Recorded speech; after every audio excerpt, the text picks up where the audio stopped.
আসসালামু আলাইকুম রহমতুল্লাহ। প্রিয় দেশবাসী, জুলাই সনদের খসড়া প্রকাশিত হয়েছে। এর মানে রাজনৈতিক দলগুলোর তেমন কোনো আপত্তি না থাকলে, অথবা খসড়ার তো আর তেমন পরিবর্তন হয় না, খসড়াটা মৌলিক কিছু পরিবর্তন হতে পারে কারো কারো আপত্তিতে, এটাই হবে আমাদের জুলাই সনদ। এই জুলাই সনদ কেমন? আমাদের কাঙ্ক্ষিত সেই জুলাই সনদ 1400-1500 ছাত্র জনতার রক্তের শাহাদাতের বিনিময়ে এই জুলাই সনদ, বিপ্লবীদের জীবনের গ্যারান্টি, বেঁচে থাকার এই সনদ, নতুন বাংলাদেশের এই সনদ, এটা আদৌ কি কোনো সনদ হয়েছে? খসড়া কি বলে? এটা কি চলবে? এখানে কি সাইন করা উচিত? আমরা সাধারণ জনগণ অবজারভার, আমরা কি এটা মানবো না প্রত্যাখ্যান করব? এনসিপি, জামাত ইসলাম, ইসলামী আন্দোলন বাংলাদেশ কি এটা সাইন করবে, না এটা একটা জটিলতা তৈরি হবে? বা বিএনপি কি সাইন করবে? কি হয়েছে এটা? দর্শক, জুলাই সনদের খসড়া যা আছে, আমি ডিটেলস পড়ছি না, আপনাদেরকে সাম আপ করে বিশ্লেষণ শোনাচ্ছি। আমি বিষয়টা পড়েছি মনোযোগ দিয়ে। এক কথায় যদি বলি, এই সনদ চলবে না, এটা গ্রহণযোগ্য নয়। এটা 1991 সালের মতো একটা মূল্য ঝুলিয়ে দেওয়া হয়েছে আমাদের সামনে। সবচেয়ে বড় আপত্তি, নির্বাচিত সরকার 2 বছরের মধ্যে এটা বাস্তবায়ন করবে, এই তো এই সনদে উল্লেখ আছে। তা নির্বাচিত সরকার 2 বছরের মধ্যে বাস্তবায়ন করবে, এটা আমরা বিশ্বাসই করি না। এর মানে এই সনদের কোনো ভিত্তিই থাকে না। নির্বাচিত সরকার আসলে এই সনদকে ছুঁড়ে ফেলে দিবে, আমরা এটা মনে করি। আপনি এটা রিফিউট করেন। এই সনদের বাস্তবায়নের আগ পর্যন্ত এর কোনো আইনি ভিত্তি নেই। 2 বছরের মধ্যে নির্বাচিত সরকার বাস্তবায়ন করবে কিসের ভিত্তিতে? তারা কি করতে বাধ্য? না করলে কি? এর কোনো কথা এখানে নাই। এর মানে এই সনদ নিজেই লিগাল বেসলেস, লিগাল কোনো অ্যাপ্লিকেশন তৈরি করতে পারেনি এই সনদ। এই সনদ কেউ যদি সিগনেচার করে, সাপোজ বিএনপি সিগনেচার করলো, বিএনপি ক্ষমতায় আসলো, তারপরে বিএনপি যদি এটা অস্বীকার করে, কিচ্ছু করার নেই, কেউ বিএনপিকে দায়ী করতে পারবে না। পলিটিক্যাল গালি দিতে পারবেন, কিন্তু আইনি কোনো বাধ্যবাধকতা নেই। দর্শক, এখানে কি করা হয়েছে? একটা জগা খিচুড়ি, কোনো কার্যকর কোনো সনদ নেই। প্রথম পয়েন্ট এটা যে নির্বাচিত সরকার এসে এটা বাস্তবায়ন করবে, এই জুলাই সনদের সাংবিধানিক ভিত্তি দিবে, মর্যাদা দিবে এবং এই সংস্কারগুলো বাস্তবায়ন করবে, এই জিনিসটাই কেউ করবে না। মানে একটা ভংসাং ধনফুন বুঝিয়ে দেওয়া হয়েছে। এটা হচ্ছে 1 নম্বর ব্যাখ্যা। তাহলে আমরা কি চাই? আমরা চাই এই সরকার জুলাই সনদ পরিপূর্ণ বাস্তবায়ন করে দিয়ে যাবে। হ্যাঁ, সংস্কার যেগুলো আছে সেগুলো ধীরে ধীরে সবকিছু যে ওভারনাইট হবে সেটা না, তবে জুলাই সনদের সাংবিধানিক ভিত্তি সংবিধানে ঢুকিয়ে দিয়ে যাওয়া, মর্যাদা দিয়ে যাওয়া, যেটা কার্যকর করে দেওয়া যাওয়া জুলাই সনদ, এইটা কোন নির্বাচিত সরকার আগেই করতে হবে, এই সরকারকে করতে হবে। কিভাবে করে সে বিষয়ে অনেক আলোচনা হতে পারে। সেটা ডিক্রির মাধ্যমে করতে পারে, অধ্যাদেশের মাধ্যমে করতে পারে। এই জুলাই সনদ এটা কি রাষ্ট্রীয় গেজেট হবে? এরকম কোনো কথা নেই। এর মানে রাষ্ট্রীয় গেজেট না, জাস্ট একটা দলিল। বিএনপি সালাউদ্দিনরা যেটা বলেছিল ওইটাই তো, কিন্তু আমরা চাই এটা একটা সাংবিধানিক ভিত্তি থাকবে।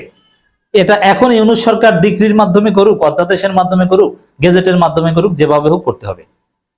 তারপরে সংবিধান কিভাবে গ্রহণ হবে সেটা নতুন গণপরিষদ নির্বাচনের মাধ্যমে হতে পারে।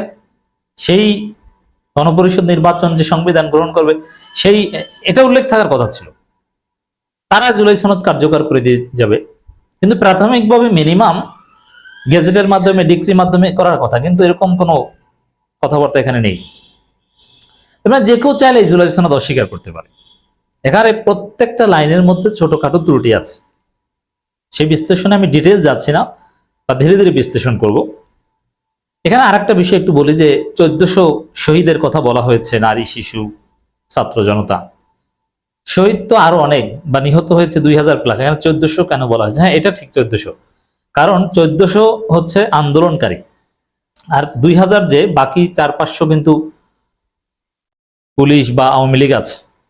অতএব তাদেরকে তো আর শহীদের কাতারে ফেলা যাবে না। হ্যাঁ, এখানে একটা বিষয় ভালো হয়েছে যে আওয়ামী লীগকে একদম ডিনাই করা হয়েছে। বাংলাদেশের এই জুলাই সনদ থেকে এটা যদি কার্যকর হয়, আওয়ামী লীগ একদম বাংলাদেশের রাষ্ট্রে তাদের কোনো ওইভাবে বৈধতাই থাকে না। কারণ আওয়ামী লীগকে একদম দায়ী করা হয়েছে 2009 থেকে 2024 পর্যন্ত আওয়ামী শাসন আমলকে। তবে 53 বছরের ব্যর্থতার কথা বলা হয়েছে। তাহলে একদিকে পুরো অতীতের সব সরকারের ব্যর্থতার কথা বলা হয়েছে, আর একদিকে বিখাসাতান আওয়ামী লীগকে দায়ী করা হয়েছে। এখন বিএনপিকে এটা মানবে? বিএনপি এটা নাও মানতে পারে। আবার এই সংস্কার কমিশন, ঐক্যমত কমিশন, এইগুলোকে এমন ভাবে এই জুলাই সনদে উল্লেখ করা হয়েছে ওটা মনে হয় বাইবেলিক কিছু, অথচ এই ঐক্যমত কমিশন, সংস্কার কমিশন এরা তেমন কিছুই করতে পারেনি। অতিরঞ্জিত উপস্থাপনা এই সংস্কার কমিশন, ঐক্যমত কমিশনের এই জুলাই সনদের মধ্যে। হ্যাঁ, 1971 এবং 24কে যথাযথভাবে এখানে দেওয়া হয়েছে। 71-এ আওয়ামী ন্যারেটিভ এখানে দেওয়া হয়নি। 1971 সালে মহান মুক্তিযুদ্ধের আমাদের সংবিধান মূলনীতি হিসাবে পটভূমিতে যেটা, সেখানে সাম্য, মানবিক মর্যাদা, সামাজিক সুবিচারের কথা বলা হয়েছে, এইটাই সহি, এটা ঠিক আছে, অনেক ভালো দিক আছে ডেফিনেটলি। কিন্তু সবচাইতে মূল পয়েন্ট হচ্ছে এটা যে এটা বাস্তবায়ন কি করবে, এটা ভিত্তিটা কি। আবার বলা হয়েছে আমরা কারা, এটা সিগনেচার করবে কারা? রাজনৈতিক দল। রাজনৈতিক দল তো বাংলাদেশে কয়েকশো। দল কি শুধু রেজিস্টার্ড না আনরেজিস্টার্ড? আনরেজিস্টার্ড হলে এনসিপি কি তার মধ্যে পড়ে? এনসিপি ফলে বাংলাদেশ কেন করবে না? আবার এখানে অন্যান্য স্টেক হোল্ডারদের সিগনেচার করার বিষয় আছে কিনা? শহীদ পরিবারের মর্যাদা কতটুকু, মানে এটার পক্ষ কারা, কারা সিগনেচার করবে, এই বিষয়গুলো কিন্তু স্পষ্ট না। জাস্ট 38টা দল তো অনেক, তাহলে অনিবন্ধিত দলগুলো কেন হবে? মানে এর জবাব কি দিবেন? অতএব দর্শক, এই জুলাই সনদ যে পদ্ধতিতে বাস্তবায়নের কথা বলা হয়েছে এটা কোনো গ্রহণযোগ্য পদ্ধতি না। এটা গণভোটের মাধ্যমে বৈধতা দেওয়া ছাড়া, গণভোটের মাধ্যমে জুলাই সনদকে চূড়ান্তভাবে গ্রহণ করে সংবিধানে ইনকর্পোরেট করে দেওয়া ছাড়া এই জুলাই সনদের কোনো ভিত্তি থাকে না। এই যে বললাম যে কারা পক্ষ, কারা সিগনেচার করবে, আমরা বলতে এখানে কাদেরকে বোঝানো হয়েছে এটাই তো স্পষ্ট না। আমরা কি শুধু কয়েকটা রাজনৈতিক দল? এরা কি এখন শক্তিশালী, সামনে 5 বছর পর বা 2 বছরে শক্তিশালী থাকবে, কোনো গ্যারান্টি আছে? নেই।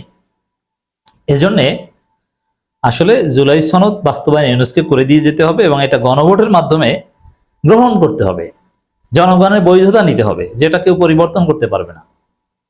গেজেট প্রকাশ করে, গেজেটেড আকারে সংবিধানে ডিক্রির মাধ্যমে ঢুকিয়ে যেতে হবে, অধ্যাদেশের মাধ্যমে সংবিধান সংশোধন করা যায়। আবার হাসিনার সংবিধানে বৈধতা দেওয়া হয়েছে কিভাবে? ওই মানে সুপ্রিম কোর্টের প্রধান বিচারপতি সহ বিচারকদের 106 অনুসারে রাষ্ট্রপতি কর্তৃক প্রেরিত সুপ্রিম কোর্টের আপিল বিভাগের মতামতের ভিত্তিতে সরকার গঠন হয়েছে। মানে এই সরকারের বৈধতার ভিত্তি কি? ওই হাসিনার সংবিধান। হাসিনার সংবিধান অনুযায়ী এই সরকার গঠিত হয়েছে, তাও এই চুপ্পুর আহ্বানে। এটা হচ্ছে এই জুলাই সনদের কার্যকারিতার দিক, ইউনূস সরকারের বৈধতার ভিত্তি, আর্টিকেল 106। যে সংবিধানের আর্টিকেল 106 অনুযায়ী এই সরকারের বৈধতা দেওয়া হয়েছে এই জুলাই সনদের খসড়ায়, ওই সংবিধান অনুযায়ী জুলাই সনদ তো দূরের কথা, এই জুলাই সনদের জুলাই আন্দোলনের 14 গোষ্ঠীর ফাঁসি হওয়ার কথা। আপনি কিসের সনদ দিচ্ছেন? কি ভংসং ধনফন বোঝাচ্ছেন? এগুলো চলবে না। ছাত্র জনতা, তোমরা আর একটা জুলাই সনদ ঘোষণার জন্য প্রস্তুত হও, গেট রেডি।